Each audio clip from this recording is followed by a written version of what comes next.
జగిత్యాల జిల్లాలోని రాయకల్ మండలానికి చెందిన ఏనుగు లింగారావు అనే వృద్ధుడు తన కుమార్తెపై అధికారులకు ఫిర్యాదు చేయడం స్థానికంగా సంచలనం సృష్టిస్తుంది.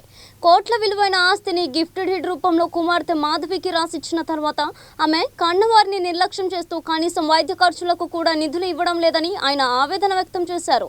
వృద్ధాప్యంలో తమకు గాలికి వదిలేసిన కుమార్తెకు ఇచ్చిన ఆస్తి రిజిస్ట్రేషన్ రద్దు చేయాలని కోరుతూ ఆర్డీఓ కార్యాలయంలో ఆయన ఫిర్యాదు చేశారు.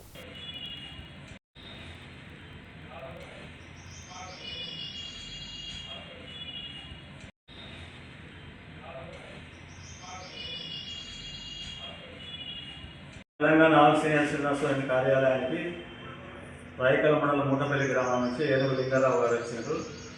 వారి ఆస్తులన్నీ వారి పెద్ద బిడ్డ తీసుకొని ఇక్కడ జంబిగడ్డ కాడ కోట్లాది రూపాయల ఆస్తి విలువల ఆస్తిని తీసుకొని నేను ప్రతి నెల పోషణ వైద్య ఖర్చులు ఇవ్వడం లేదు.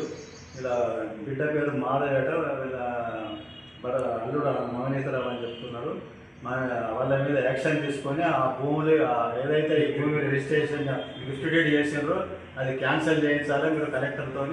అట్లాగని ఈరోజు ఆర్డీఓ గారికి కూడా పిటిషన్ ఇచ్చారు. ఆర్డీఓ గారు కూడా మరి వాళ్ళ మీద ఏది వయోవృద్ధుల సంరక్షణ చట్టం మీద కేసు కూడా నమోదు చేసినారు.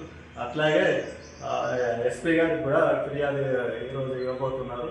మరి వారికి న్యాయం చేయాలని మా తెలంగాణ ఆల్ సీనియర్ సిటిజన్స్ తరఫున మూటపల్లి లింగారావు న్యాయం చేయాలని కోరుతాము.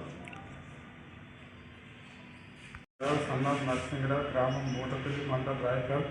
మా పెద్ద కూతురైన నీలగిరి మాధవికి మరియు అల్లుడైన నవనీతరావు గారికి నా ఉన్న ఆస్తి, ఇల్లు, పొలము, తోట ఇచ్చిన అన్నిటికీ ఇబ్బందులు పట్టి నన్ను చూస్తలేదు కొడితే బెదిరిస్తున్నారు.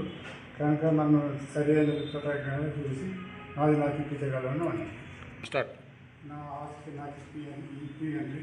కలెక్టర్ గారికి మరియు ఆర్డీఓ గారికి మన ఎస్పీ గారికి పోలీస్ నాకు సహకరించి నాకు అన్ని చేయగలను కోరుతున్నాను. ఓకే.